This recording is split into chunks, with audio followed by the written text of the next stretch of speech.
ከሃንታ ቫይረስ ወደ ኢቦላ አፍሪካን ያስጨነቀው ወረርሽኝ። ሁለት አዛውንት ጥንዶች ከአውሮፓ ኔዘርላንድስ ተነስተው ወደ ላቲን አሜሪካ ለጉብኝት ተጓዙ። የጥንዶቹ ዋና የጉዞ ዓላማም አዕዋፋትን መመልከት ነበረ። እንደ ጎርጎሮሳውያኑ አቆጣጠር ህዳር 27 ቀን 2025 ላቲን አሜሪካ የደረሱት ጥንዶቹ በዋናነት በቺሊና በአርጀንቲና እየተዘዋወሩ ሰነበቱ። መጋቢት 2026 ደግሞ የላቲን አሜሪካ ጫፍ በሆነችዋ በአርጀንቲናዋ ውሹዋያ አካባቢ ደረሱ። ይህ አካባቢ አዕዋፋትን ለሚመለከት ቱሪስት የሚመረጥ ነበረ። ሆኖም አደጋም የሚጋብዝ ጉብኝት ነው። ጥንዶቹ አዕዋፋትን ይጎበኙ የነበረው ስፍራ በወፎች ኩስ የተሞላ አካባቢ ነበረ። በዚህ ቦታ ደግሞ አይጦችም ይርመሰመሱበታል። እነዚህ አይጦች ደግሞ ሲሸኑና ሲጸዳዱ በውስጣቸው የተሸከሙትን አደገኛውን የሃንታ ቫይረስም አብረው ያስወግዳሉ። በአይጥ ሽንትና አይነ ምድር የተወገደው ቫይረስ በፀሐይ ደርቆ ከአቧራ ጋር በብናኝ መልክ ወደ ሰዎች በአየር ሲገባ ሕይወት ዘርቶ የገባበትን ሰው ይገድላል። በዛ በተረገመ ጉብኝት በአይጦች ቆሻሻ በሚሰራጨው የሃንታ ቫይረስ የተበከሉት ሁለት የኔዘርላንድስ ቱሪስቶች የያዛቸው ምን እንደሆነ ሳያውቁና ሳይረዱ ወደ አንዲት የመዝናኛ መርከብ ይሳፈራሉ። ይህ አጋጣሚ ያቺ መርከብ አደገኛ የሃንታ ቫይረስ መራቢያ አደረጋት። ከዚች ኤምቪ ሆንዴስ መርከብ ጋር ተያይዞ ብዙ ሲባልለት የሰነበተው የሃንታ ቫይረስ ጉዳይ ብዙ አገራትን አስጨንቆ በመጨረሻም ወሬው ረገብ ብሏል። ይሁን እንጂ ይህ አጋጣሚ ብዙም ሳይረሳ ግን አዲስና የበለጠ አስጨናቂ ቫይረስ በቅርበት ባሉ የአፍሪካ ሀገራት አገርሽቷል።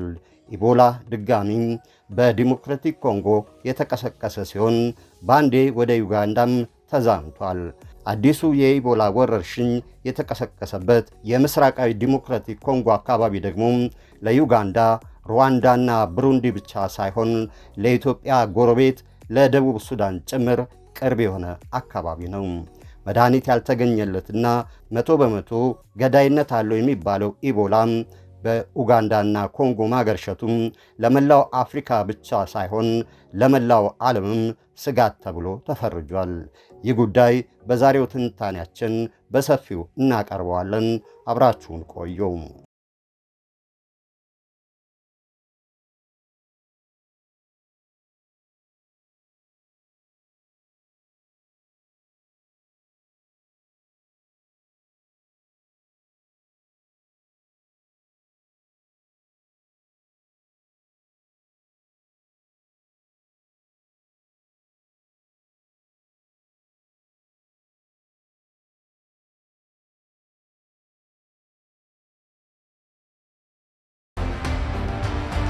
አይጥ በሚርመሰመስበት አካባቢ ለጉብኝት ሰንብተው በአይጦች ቆሻሻ የሚሰራጨውን ሃንታ ቫይረስ ሲምጉ ከርመው ሚያዝያ ወር አካባቢ ኤምሲ ሆልዴስ የመዝናኛ መርከብን ከዛው ከአርጀንቲና የተሳፈሩት ጥንዶች ያገኛቸው ነገር አልገምቱም ነበር። ሃንታ ቫይረስ ክፋቱ ምልክት ሳይታይ ከ4 እስከ 6 ሳምንታት ይቆያል። ይሁን እንጂ በመርከብ ጉዞ እንደጀመሩ ሚያዝያ 6 ላይ ባልየው ምልክት ማየት ጀመረ። ትኩሳት፣ ራስ ምታት፣ ድካምና መተንፈስ ማቃት ይሰማው ጀመረ። በዛው በመርከቡ ላይ ክትትል ቢደረግለትም ሚያዝያ 11 ላይ ግን አቅቶት ሞተ። ባልን የገደለው ምን እንደሆነ ገና አልታወቀም። መርከቧ ሴንት ሄሊና ደሴት ወደብ ላይ አረፍ ስትል ሚስት ወረደች። ባሏ ምንነቱ በማይታወቀው ሕመም የተነጠቀችው ሴት በቀጥታ ወደ ደቡብ አፍሪካ ጆሐንስበርግ በአውሮፕላን ተጓዘች። ይሁን እንጂ ልክ እንደ ባሏ ሁሉም ሚያዝያ 26 እርሷም በሕመም ሞተች። ይህ ሁሉ በጥንዶቹ ላይ ሲከሰት በየቦታው ከኤምሲ ሆልዴስ መርከብ የወረዱ ቱሪስቶች እየተንጠባጠቡ ወደ ሀገራቸው ገብተዋል። በትንሹ 30 የመርከቡ ተጓዦች ወርደው ወደ 12 ሀገራት ተበትነው ነበረ። በመርከቡ 38 የፊሊፒንስ፣ 31 የእንግሊዝ፣ 23 የአሜሪካ፣ 16 የኔዘርላንድስ፣ 14 የስፔን፣ 9 የጀርመን፣ 6 የካናዳ ዜጎች ነበሩ። ፈረንሳይ፣ ቱርክና ዩክሬን እያንዳንዳቸው 5 ዜጎች ያሳፈሩ ሲሆን ሌሎችም ከብዙ ሀገራት የመጡ ቱሪስቶች ነበሩ። እነዚህ ሁሉ ሃንታ ቫይረስ እንደያዛቸው ሳያውቁም ወይም በመርከቡ የተፈጠረው ነገር ምን እንደሆነ በቅጡ ሳይገነዘቡ ነበር ወደ ሀገራቸው የተበተኑት። በዛች መርከብ በአጠቃላይ የ28 ሀገራት ዜጎች ተሳፍረው ነበረም። በሂደት ደግሞ ከጀርመን፣ ከእንግሊዝ፣ ከአሜሪካም የሚጠረጠሩ የህመም ምልክቶች ተመዘገቡ። አንድ የጀርመን ዜጋም ሞተም። በዚህም የተነሳ ያን የሃንታ ቫይረስ አከፋፋይ የሆነ መርከብ ብዙ ሀገሮች አንቀበልም አሉ። ወደባችንን ለመቆም አንፈቅድለትም ብለው ከባድ ውዝግብ ተፈጠረ። በስተመጨረሻ ስፔን ባደረገችው ግፊት ካናሪ ደሴት ላይ መርከቧ አረፈች። በዛች መርከብ ላይ ከሃንታ ቫይረስ መቀስቀስ ጋር ተያይዞም ይሰማ የነበረው ዜናም ሆነ ዓለም አቀፍ ውዝግብ አሁን በረድ ያለ ይመስላል። ሃንታ ቫይረስ እንደ ኮሮና ቶሎ አይሰራጭም፣ ነገር ግን ገዳይነቱ በእጅጉ ይበልጣል። ኮሮና ከ1 እስከ 3 በመቶ ነው ገዳይ የሚባለው። ሃንታ ቫይረስ ግን ከ30 እስከ 50 በመቶ ገዳይ ነው። ቻይና ከሺህ ዓመታት በፊት ስለ ሃንታ ቫይረስ ህመም ጥቆማ የሚሰጥ መረጃ በጽሑፍ አቆይታለች። በዘመኑ የሚኖሩ የቻይና ባህላዊ ሐኪሞች ትኩሳት የሚለቅ የሰውነት ውስጥ መድማት የሚያስከትል እንዲሁም ኩላሊትን የሚያደክም በሽታ መኖሩን ጽፈዋል። በ1990ዎቹ አካባቢም በሩሲያ፣ ስዊድን፣ ፊንላንድ ይህን መሰሉ ህመም መከሰቱን የሚጠቁሙ መረጃዎች አሉ። በጊዜው ወታደሮችና ገበሬዎች ላይ ነበር በዝቶ የታየው። እርሻ ካለ አይጥ አለ። ምሽግ በሚቆፈርበትና ወታደር ካምፕ በሚሰራበት አካባቢም አይጥ ይበዛል። ህመሙ ራስ ምታት፣ ትኩሳት፣ ኩላሊትን መድከም በማስከተሉም ቻይኖቹ ከሚሉት ጋር ያመሳስለው ነበረም። በሁለተኛው የዓለም ጦርነት ጃፓኖች በወረራ በያዙት በቻይና የማንቹሪያ ግዛት ሃንታ ቫይረስ ተቀሰቀሰም። ወደ 10,000 የጃፓን ወታደሮች ተያዙ። በሁለተኛው የዓለም ጦርነት በፊንላንድ ሲዋጋ የነበረው የጀርመን ጦርም ወደ 1,000 ሰው በሃንታ ተያዘበት። ከዛ ህመም ከተረፉ ሰዎች የተወሰደም የደም ናሙና ከጊዜ በኋላ የመከላከያ አቅም ለመገንቢያ ክትባት ሥራ ላይ ውሏል። በ1950ዎቹም በኮሪያ ጦርነት 3,000 የተባበሩ መንግስታት ሰራዊት ታሞ ነበረ። ሐኪሞች በጊዜው የኮሪያ ሂሞራጂክ ትኩሳት እያሉ ይጠሩት ጀመር። በሽታው ሃንታን በተባለም ወንዝ አካባቢ በመገኘቱ የሃንታ ቫይረስ ተባለም። ጠለቅ ያለ ምርምር ስለዚህ ቫይረስ የተደረገው ግን በ1978 ነበረ። ደቡብ ኮሪያዊው የቫይረስ ጥናት ፕሮፌሰር ሆዋንግ ሊን ከሃንታ ወንዝ አካባቢ የተገኘች አይጥን በመመርመር ቫይረሱን አረጋገጠ።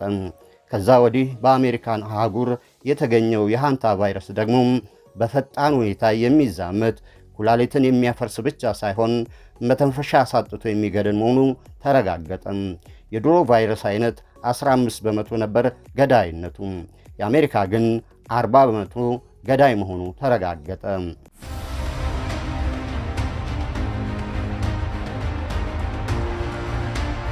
በ1993 አሜሪካ የወረርሽኝን አዋጅ አወጀች። አሪዞና፣ ኮሎራዶ፣ ኒው ሜክሲኮም ዩታ ግዛቶች ሃንታ ቫይረስ መሰራጨቱ ተረጋገጠ። መጀመሪያ አንድ የሩጫ ስፖርተኛ በቫይረሱ ሞተ። ከዛ 30 ሰዎች ምልክቱ ተገኘባቸው። ከነዚህ ውስጥ 20ዎቹ ሞቱ። የወቅቱ ወረርሽኝ ከ3 ሰዎች 2ቱን ይገድል ነበር እንደማለት ነው። በ2012 በካሊፎርኒያ ዩሴሚት ብሔራዊ ፓርክ ድጋሚ ወረርሽኝ ተቀሰቀሰ።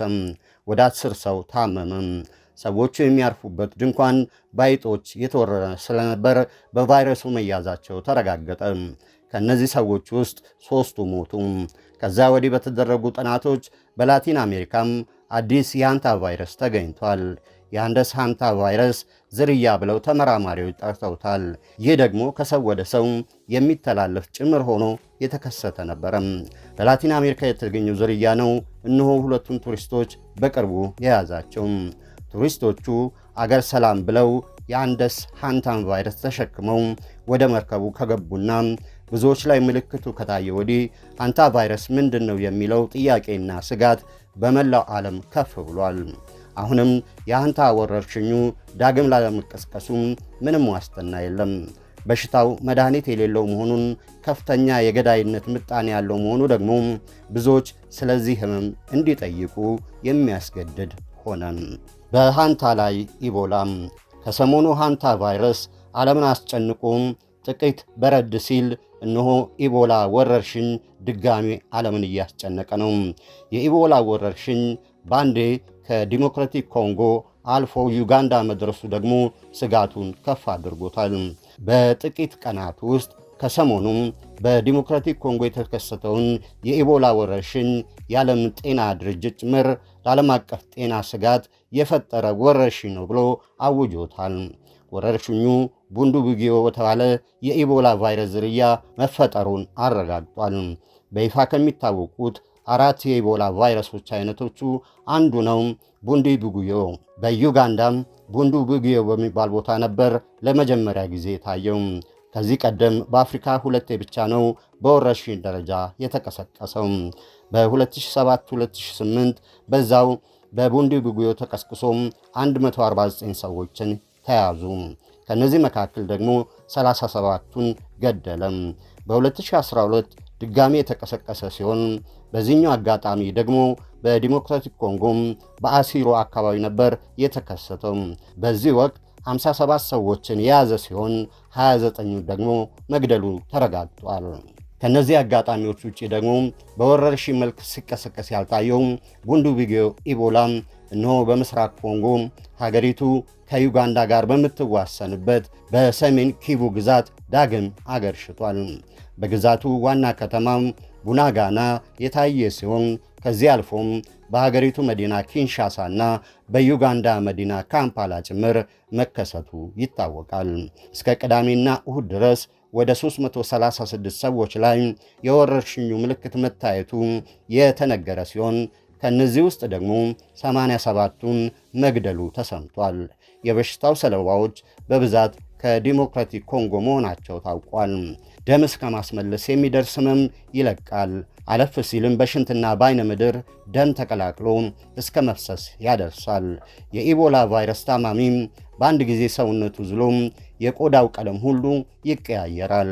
በአይኑ፣ በአፍንጫው፣ በጆሮው ደም መፍሰስ ደረጃ ላይ አንድ ሰው ከደረሰ አይድንም ይባላል።